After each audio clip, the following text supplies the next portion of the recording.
La Diócesis de San Cristóbal te da la bienvenida a esta lección del curso Historia de la Iglesia con el presbítero Pedro Fortul.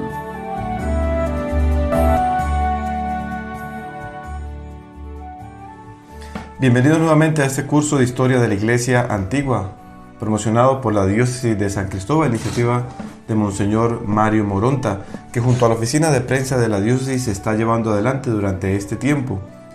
Saludar a todos y recordarles nuestro sitio web www.diocesisdesancristóbal.online y además nuestro canal de YouTube Diócesis de San Cristóbal BE. Agradecer también a DC Radio, la emisora del Diario Católico, y también de la promoción que Radio Natividad, la emisora católica del Táchira, está haciendo de este curso de la historia de la Iglesia Antigua en el horario de 10 de la mañana y en su segunda edición a las 9 de la noche. Y recordarles a todos también la posibilidad que existe para que ustedes nos hagan llegar sus correos, sus comentarios, sus preguntas, sus inquietudes, que hemos venido respondiendo con anterioridad estos días. El correo preparado por los muchachos del equipo de logística de la oficina de prensa es todo pegado, recordemos, historia de la iglesia curso 1 @gmail.com. Y es un gusto nuevamente poder encontrarnos en este curso después de este fin de semana de descanso y continuar con las persecuciones que sufrieron los primeros cristianos a lo largo de los 3 siglos. La semana pasada estuvimos reflexionando sobre las persecuciones que se generaron sobre todo bajo la dinastía Flavia. Recordemos que la dinastía eran estas familias que durante ciertas décadas ocuparon el poder imperial, el lugar que correspondía al emperador o al César.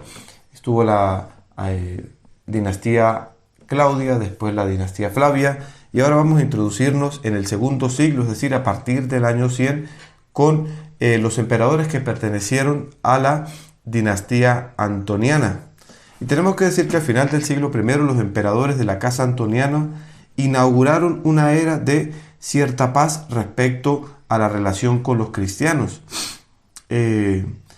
Existió un emperador entre el año 96 y 98 que era bastante tranquilo, bastante sereno en su trato no solamente con los cristianos, sino en su relación dentro de toda la actividad imperial, que su nombre es Marco Nerva, el cual prohíbe inclusive las acusaciones en contra de la Iglesia romana y se comienza así un tiempo de paz en la cual ella puede desenvolver su misión.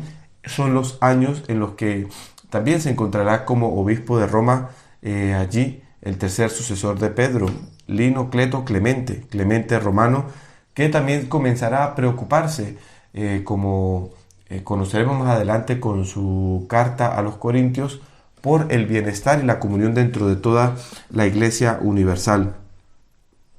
Tenemos que decir que a lo largo de todo el siglo II, la situación se caracterizaba más que por las persecuciones, por un cierto clima de temor y de precariedad, ya que los cristianos viven bajo las amenazas de las denuncias y de las torturas. Sus temores no derivan tanto de la crueldad de los emperadores paganos, sino de la hostilidad que surgía en medio de las poblaciones paganas y judías. Vemos cómo los cristianos no solamente a un cierto momento temieron el dictamen del emperador, sino que efectivamente ya en medio de las poblaciones que ellos habitaban, y esto lo encontramos sobre todo en un texto muy importante que ya he mencionado, la carta de Oñeto, la gente los odiaba, y los odiaba por ser cristianos, los odiaba por su testimonio, por su amor, por su caridad, por su virtud, por su perfección de vida. Y este odio venía ciertamente tanto del ámbito pagano como del ámbito judío. Bajo el emperador Marco Trajano, que gobernó entre el año 98 y el año 117 de nuestra era cristiana, se registra en cambio un tipo de persecución, o mejor, alguna providencia anticristiana. Un documento de fundamental importancia para entender las relaciones entre el cristianismo y el imperio y para comprender la actitud entre la autoridad romana y los cristianos, y para conocer también la historia y las características de las primeras persecuciones es la célebre carta del escritor Plinio el Joven a su amigo y soberano Trajano, el cual la envía a Roma en el año 112 desde la zona de Bitinia, donde él se encontraba ejecutando la responsabilidad de gobernador de toda esa zona. Esta carta nos ofrece también noticias sobre su vida, sobre la organización, sobre el culto en la iglesia primitiva, que nos interesan como elementos que nutren, además de los datos que aparecen dentro de la misma literatura cristiana, nutren los elementos que desde los testimonios extra literatura cristiana vienen a darnos características de estas primeras comunidades. En la carta Plinio agrega también la respuesta que le da el emperador Trajano en forma de un breve sibilino. Plinio entonces, después de haber condenado a muerte a algunos cristianos y haber inducido a otros a negar la fe, impresionado del número de cuántos cristianos existían ya o de cuántas personas se habían convertido al cristianismo, desea pedirle instrucciones al mismo emperador Trajano para poder iniciar los procesos. Vamos ahora a ir leyendo algunos fragmentos que nos interesan sobre los datos de esta carta que envía el gobernador de Bitinia, Plinio el Joven, a Trajano en la consulta. Y le vamos a ir leyendo, aunque ya hemos hecho referencia en otras lecciones de este curso de Historia de la Iglesia, la vamos a ir leyendo por secciones, por segmentos, para ir haciendo notar las características que de ella derivan para comprender cómo era la primera o esa comunidad cristiana que en la zona de Bitinia donde él gobernaba estaba sufriendo, la persecución por parte del gobernador. En la carta, Plinio el Joven escribe a Trajano: jamás estuve presente en los procesos hechos en contra de los cristianos. Por esto ignoro qué cosa, sobre qué elementos se tiene que preguntarles y castigarles. No tengo certeza si se tenga que hacer diferencia entre las distintas edades, y si a los pequeños, por cuanto en que están todavía jóvenes, se les tenga que tratar como a los más grandes, como a los mayores. Además, si se debe perdonar al que se arrepiente, o si también sirva a algo realmente a aquel que fue cristiano y luego confiesa de no serlo más. Finalmente, no sé si se deba castigar solo el nombre cristiano, y también si se debe castigar o no aquellos delitos específicos que se derivan del hecho de ser cristiano, o si también sean sujetos al castigo algunos delitos que son inseparables de tal nombre. Después de esta premisa, Plinio narra cómo se ha comportado entre ese tiempo con los que fueron denunciados cristianos. Dice Plinio: los interrogué, y si se confesaban que eran cristianos, hacía lo mismo 1, 2 y 3 veces más, amenazándolos con el castigo.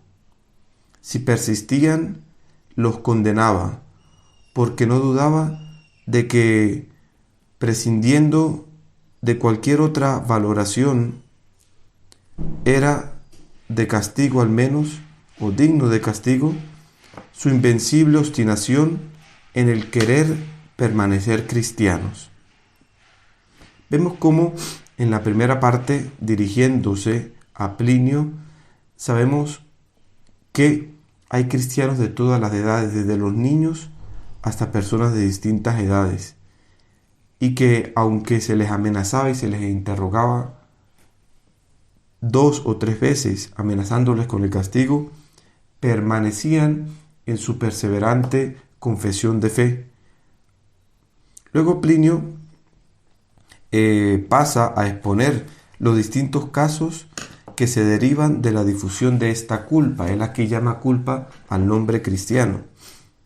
Era una situación nueva y extraña que lo dejaba perplejo y que causaba contraste entre su conciencia de hombre y su deber de funcionario. Escuchamos ahora a Plinio, que continúa en su carta a Trajano escribiendo lo siguiente: se me entregó una denuncia anónima donde se encontraban escritos los nombres de muchos, los cuales en cambio negaron de ser o de haber sido cristianos. Es más, siguiendo mi ejemplo, invocaron a los dioses, haciendo referencia a los dioses paganos. Ofrecieron vino e incienso a tu estatua, Trajano, que había hecho traer junto a distintas monedas con tu rostro. Es decir, recordemos que las monedas que circulaban en el territorio, los numismas, traían el perfil, el rostro del emperador acuñado sobre la plata o sobre el bronce, sobre el oro, dependiendo de qué tipo de moneda fuera. Hizo traer la estatua y las monedas para que adoraran la imagen que en ella se encontraba representada, que en ella se encontraba acuñada. Y además de esto, los que adoraron tu estatua maldijeron a Cristo. Todas cosas a las cuales no se adherían jamás aquellos que eran verdaderos cristianos.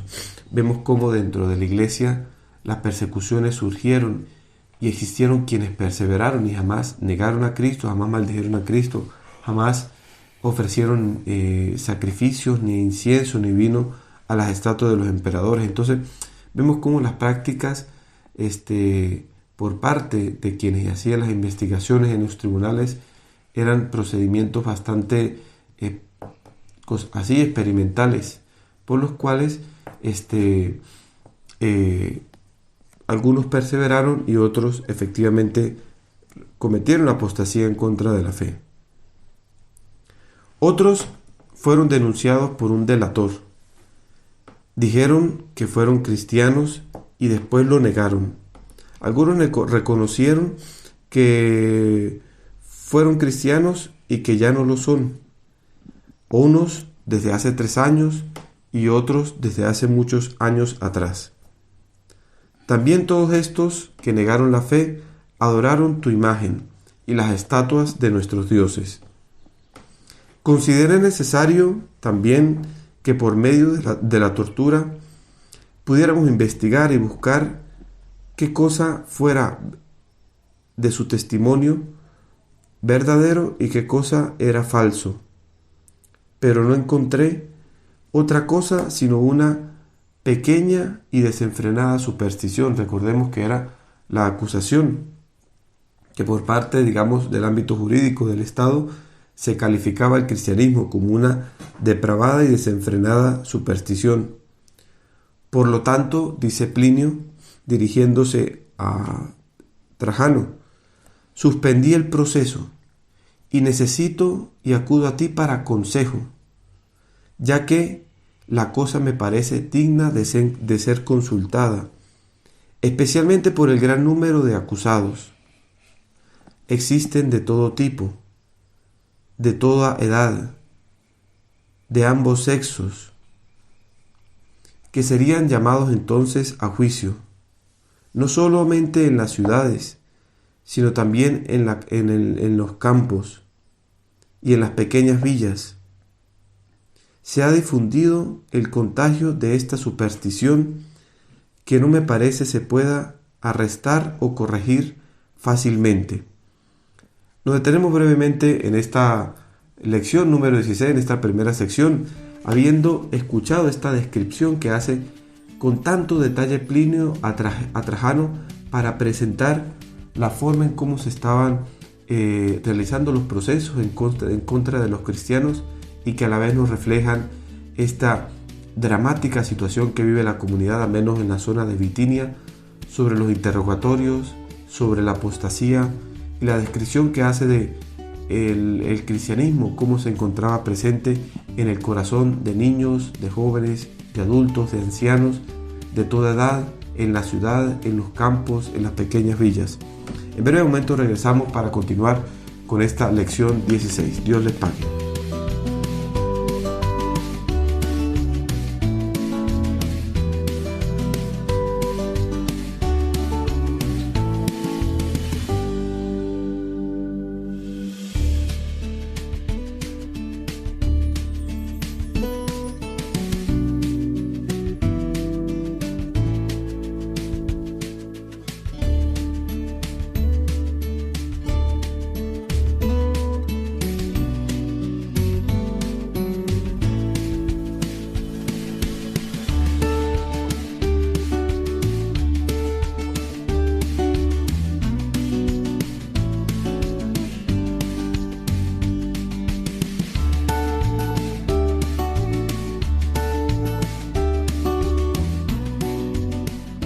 Continuamos con esta segunda sección de la lección 16, en la que hemos venido detallando la carta que el emperador Trajano recibió por parte de Plinio el joven, gobernador de la zona de Bitinia. Y aquí tenemos entonces la sintética y oscilante respuesta que da Trajano a la consulta que le hace Plinio el joven. Dice: tú has actuado bien, como tenías que hacerlo, en el examinar las acusaciones y las causas de aquellos que te han presentado en las denuncias y que se han llamado cristianos, ya que no es posible establecer una norma universal, es más, podría llegar a decir inmutable. Aún así te sugiero que hagas lo siguiente. Los cristianos no tienen que ser buscados ni perseguidos, pero si son acusados y te convences de su culpa, es necesario que los castigues. En modo, teniendo en cuenta lo siguiente, que si alguno de ellos niega de ser cristiano y lo demuestra con el hecho de adorar a nuestros dioses, aunque tengamos la sospecha de que en el pasado fue cristiano, obtenga el perdón a causa de su arrepentimiento. En cuanto a las denuncias anónimas, no tiene que ser jamás recibidas por cualquier causa, ya que esto es de pésimo ejemplo e indigno de nuestro tiempo. Esa es la respuesta muy breve y sintética, bastante, difícil de definir, ¿no? Como un dictamen que tenga una cierta indicación jurídica. Prácticamente confirma lo que ya Plinio ha realizado en su zona, aunque sí le da dos consejos bien particulares: nada de perseguirlos ni de buscarlos, precisamente porque no hay una legislación universal y específica en contra de los cristianos, y segundo, le indica que nada de aceptar las denuncias anónimas, ni para las denuncias que tienen que ver con los cristianos, ni para cualquier otra acusación. Y le da es una referencia bien específica, ya que esto es de pésimo ejemplo. Es pésimo ejemplo de ser romano, de practicar el derecho romano y aceptar, dar cabida a las acusaciones anónimas. Y es indigno de nuestro tiempo, el tiempo de la paz romana, el tiempo de la evolución que ha tenido inclusive el pensamiento humano con el desarrollo del derecho y todo lo que tiene que ver con los procesos y los procedimientos jurídicos para tener certeza moral sobre la condena o sobre la liberación, el castigo o la inocencia de alguna persona que es castigada o que es también imputada como un delincuente. Vamos a tener algunas consideraciones de la carta de Plinio a Trajano. De los dos textos que hemos citado, se pueden sacar algunas o las siguientes consideraciones. Primero, no existe una ley explícita contra la profesión de fe cristiana, ya que el gobernador Plinio la ignora y el emperador Trajano no hace referencia a ella. Seguramente hubiese existido una legislación por parte del imperio, Trajano la hubiese citado allí. Las disposiciones son las siguientes: esto y esto. Pero ni Plinio la cita, la desconoce, la ignora, O sea, si existe, Plinio la ignora, y como alguien que está bajo directamente se encuentra el gobierno de una zona del imperio, ¿cómo va a ignorarla? Y si aún así la pudiese ignorar, es imposible que Trajano la desconociera. No se habla de persecución en masa por parte del poder central. Plinio no hace referencia a que hay una persecución generalizada, y Trajano no confirma que en todo el imperio, y mucho menos en la zona de Roma, en la ciudad de Roma, se estuviera realizando la misma cosa que se está suscitando en Bitinia, que es la persecución y las denuncias anónimas. La razón de la acusación es solamente el nombre de cristiano, no otros crímenes, como se ha visto en precedencia en los textos. Plinio, como línea de conducta, condena a quien se niega después de varias interrogaciones, pero permanece en él los escrúpulos de conciencia, y por eso pide consejo al emperador. Trajano responde dando normas empíricas, pero sí se pronuncia en esta disposición que da en forma contradictoria. Esto lo dice, esta contradicción la resalta Tertuliano, que es un escritor de época apologista, de la época de la patrística, los primeros padres de la Iglesia. Dice que está actuando en forma contradictoria y jurídicamente no bien definida, ya que dice no perseguir, es decir, o no tomar por oficio la persecución en contra de los cristianos, no irlos a buscar a sus casas, no tener una persecución establecida, solo si son denunciados y si se encuentran dignos de la culpa, se tienen que castigar. Vemos que esto no es una forma jurídica de proceder. Si en nuestro tiempo alguna persona es culpable de un delito, hay que ir a buscarlo, hay que ir a sacarlo o a encontrarlo donde se encuentre, ¿no? En su casa, o si se había escondido, lo que sea, ¿no? Entonces vemos que ya hay ciertas contradicciones en las disposiciones que el mismo Trajano da. Y solo si se encuentra culpable hay que castigarlo.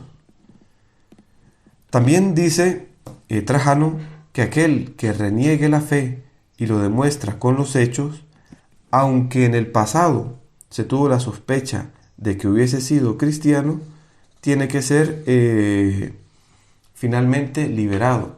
Esto no sucede en el derecho. Si alguna persona comete un delito, ¿sí?, y luego dice me arrepiento de haber cometido el delito, ya queda libre de la culpa. No, una persona, efectivamente lo sabemos muy bien, cuando comete un delito es enjuiciado, se dictamina una sentencia y luego un castigo, y aunque la persona manifieste su arrepentimiento, aún así la culpa trae consigo una pena que el imputado tiene que cumplir, no por el hecho de que manifieste, no, ya me arrepentí del delito que cometí, entonces ya queda libre de la pena. No es así. Vemos cómo esa misma contradicción aparece en la respuesta de Trajano. Si era cristiano y luego en un cierto momento ofrece el incienso y dice que se arrepiente, o si lo acusan de cristiano, pero luego él dice que había dejado de ser cristiano y se sabe que anteriormente fue cristiano y ya no lo es más, queda libre de la culpa. Así no funciona la legislación, lo sabemos muy bien. La acusación y el delito permanece aunque la persona diga de ya no ser más una cosa o la otra con lo que es acusado. Y finalmente, no se debe aceptar las acusaciones anónimas, porque las denuncias van sometidas a la magistratura romana. Hombres de cultura y políticos moderados como Plinio y Trajano muestran completa incomprensión del cristianismo y como tal no temen recurrir a la tortura y a las condenaciones más severas para castigar sin distinción a los cristianos. Plinio hace notar que los cristianos son muy numerosos y que por esto se hace imposible obligarlos a que nieguen el nombre de ser cristianos y que hagan juramento de adoración y de seguimiento religioso a todo aquello que tiene que ver con la religión del imperio. Además, pudiéramos finalmente decir lo siguiente: Plinio habla de frecuentes apostasías por parte de los cristianos y que algunos de ellos, de frente a las acusaciones y al tribunal, estaban dispuestos a maldecir a Cristo, aún con la finalidad o con la misma finalidad de salvar la propia vida. Este último aspecto no se concilia con la hermosa descripción que se hacen de los primeros cristianos. De hecho, hace bastante ruido a nuestro oído escuchar que en medio de estas acusaciones, hermanos nuestros hace ya tantos siglos maldijeron al mismo Cristo, maldijeron a Cristo con tal de salvar sus vidas. Pero sí tenemos que decir que en medio de aquellos que renegaron la fe, aquellos que maldijeron a Cristo y cometieron la apostasía, existió una gran cantidad de mártires fervientes que dieron testimonio de la vida cristiana. Es la realidad humana, tenemos que reafirmarlo y decirlo con mucha honestidad, de cada tiempo.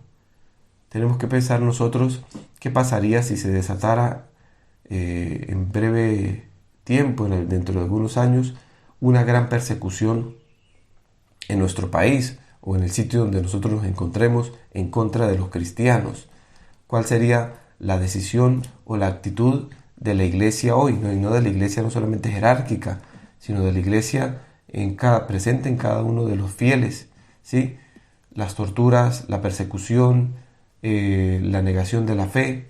Entonces son las situaciones bien precisas que se van manifestando a lo largo de la historia de la humanidad.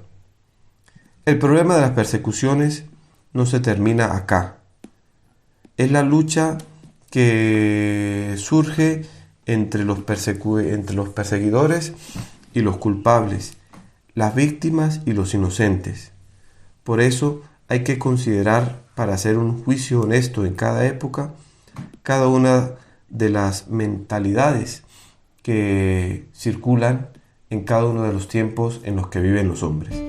Nos detenemos por un momento y en breve regresamos con la tercera sección de este curso de Historia de la Iglesia Antigua, en la lección número 16, donde nos hemos detenido a verificar aquellos puntos que surgen desde este documento muy importante y que bien vale la pena siempre retomar: la consulta que Plinio el Joven, gobernador de Bitinia, le hace a Trajano y la respuesta que éste le da. En breve regresamos.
Retomamos nuevamente esta lección 16 del curso de Historia de la Iglesia Antigua, esta tercera sección donde estamos en la época de las persecuciones bajo la dinastía antoniana, y después de considerar la carta de Plinio a Trajano y la respuesta, vamos a hablar acerca del martirio de los obispos Ignacio y Simeón. Tenemos que decir que por todo o a lo largo de todo el siglo II, el reescrito de Trajano servirá como texto base contra los cristianos. Si bien las normas no son claras y no vinculan a los sucesivos emperadores que vendrán, es decir, no es una norma a la que se someterán de forma obligatoria o que asumirán de forma obligatoria los siguientes emperadores. Contra esta jurisprudencia lucharán fuertemente muchos apologistas. Se puede concluir subrayando que el procedimiento seguido por parte de Plinio el Joven fue ciertamente ilegal, y tampoco Trajano se comportó de la mejor manera, ya que él mismo tenía que tutelar la ley. De hecho, el derecho penal romano no concebía o contemplaba que se pudiera perdonar a los reos que se confesaban culpables, o que no se tenía que buscar a aquellos que eran culpables de algún delito. Trajano no dio entonces una buena norma general, ni sugirió tampoco un remedio práctico que fuera útil.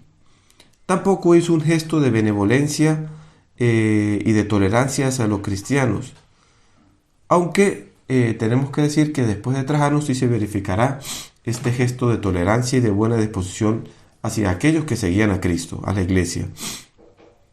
En su reescrito nace en cambio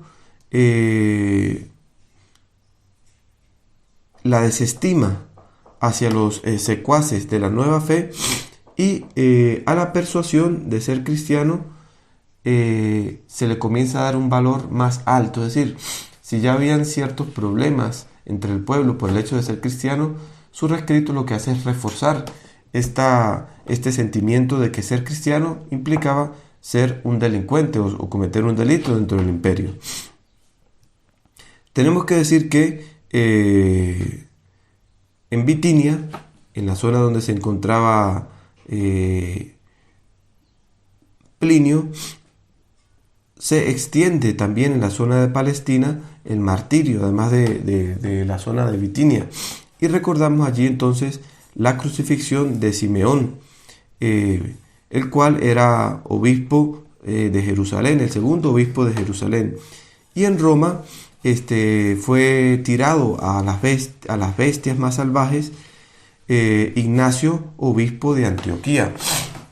Entonces vemos cómo ya en esta época comienzan a surgir la figura de grandes mártires. En Roma sufrió el martirio Ignacio de Antioquía, un padre de la iglesia muy importante de los primeros del primer siglo, finales del primer siglo. Interesantísimo el acta martirial de Ignacio, como él mismo pide a la comunidad de Roma que no hagan nada para evitar de que él sea martirizado. Él tiene y vive el deseo de querer dar testimonio, inclusive con su sangre, del nombre de cristiano, y efectivamente así se produce. Y alguna palabrita sobre Ignacio. Ignacio fue el sucesor de Pedro en la diócesis en la iglesia particular, o en la diócesis, en la comunidad de Antioquía de Siria. Recordemos que Pedro había pasado por Antioquía y luego se va a Roma, y luego allí en Roma se convierte en el primer obispo, digamos, de esta comunidad, dejando como encargado de la comunidad de la comunidad de Antioquía a Ignacio, el cual por distintas circunstancias es acusado, es presentado ante un tribunal y luego es llevado hasta Roma para que allí sea juzgado y allí va a ser martirizado. Pero a lo largo de todo su camino, desde Antioquía de Siria hasta Roma, escribirá distintas cartas, escribirá 7 cartas, y será recibido en distintas comunidades, al igual que Pablo, en ese recorrido que va haciendo ya como un condenado, como uno que va en cadenas. Él se detendrá en la comunidad de Esmirna y allá encontrará a distintos obispos a los que le dará cartas para sus comunidades. Enviará una carta a los magnesios, una carta a los filadelfos, una carta a los efesios, dará también una carta a los mismos cristianos en Esmirna, y dirigirá una carta a un obispo, al obispo de Esmirna, que será también martirizado más tarde y que será un gran e importante padre de la iglesia de la época apostólica, a San Policarpo de Esmirna. Dirige también una carta a los romanos en la que hice referencia en algún momento, pedirá a estos que no hagan nada para evitar que él sea crucificado. En algún momento, cuando nos entremos ya en personajes particulares que tienen que ver con la época de la patrística, algún otro dato interesante daremos en torno a este importante padre de la iglesia primitiva, San Ignacio de Antioquía. Bien, ¿qué podemos nosotros decir sobre lo que sucedió después de Trajano? Los dos sucesores de Trajano, que son Adriano y Antonino Pío, se mostraron bien dispuestos en recibir a los cristianos y ordenan a sus funcionarios de regularse con moderación y sentido común y de evitar dejarse manipular por el fanatismo popular, especialmente en Grecia y en Asia Menor, y de salvaguardar la tranquilidad del Estado. Son severos en contra de los calumniadores que levantaban falsas acusaciones en contra de los cristianos. Tenemos que decir que Adriano Pluvio Helio, que gobernó entre el 117 y el 138, en un rescrito del 128 al procónsul del Asia Menor, Fundano, exige una regular investigación y un procedimiento que siga ciertos dictámenes adecuados a la legislación. Y él dice lo siguiente: si los acusadores logran probar que los cristianos cumplieron o ejecutaron realmente alguna cosa indigna en contra de la ley, tú castígalos según la gravedad del delito. Y si alguno utiliza esta posibilidad como pretexto para calumniar, tú tienes que castigar la culpa de la calumnia. A su vez, por otra parte, Antonino Pío, emperador entre el 138 y el 161, retoma las mismas instrucciones en una carta a la Asamblea Federal en Asia, prohibiendo en particular de culpar a los cristianos de ateísmo. Evidentemente aquí ya se ve una evolución en la conciencia de la religión o respecto a la conciencia de la religión cristiana.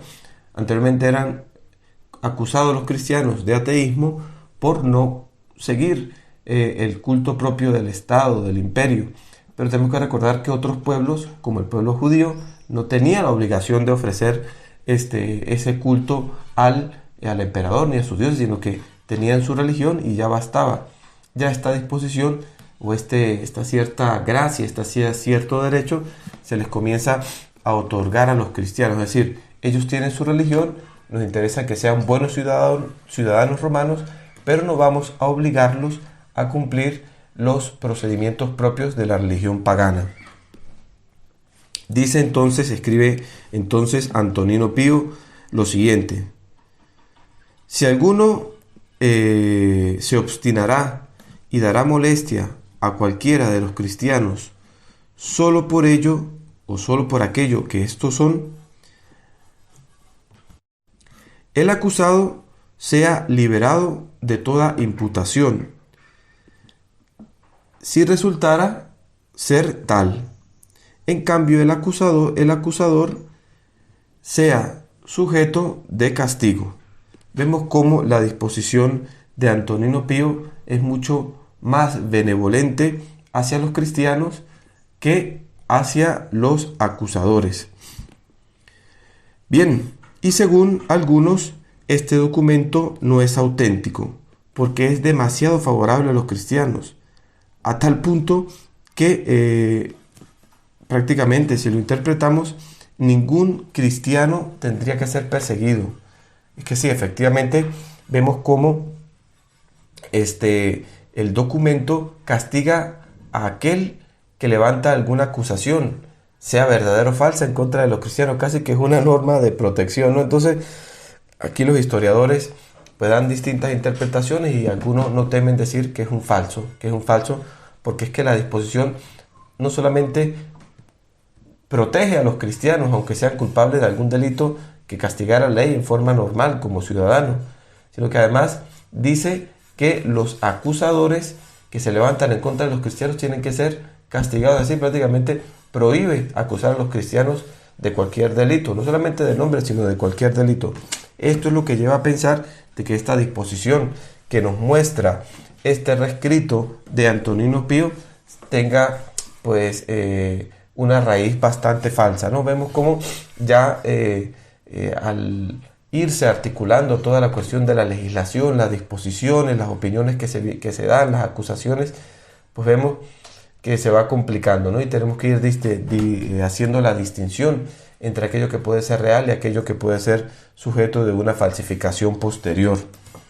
En Roma tenemos que decir que fue martirizado en el año 137 el Papa Telésforo, y poco después otro quien sufrió el martirio fue Ptolomeo junto a otros 2 cristianos.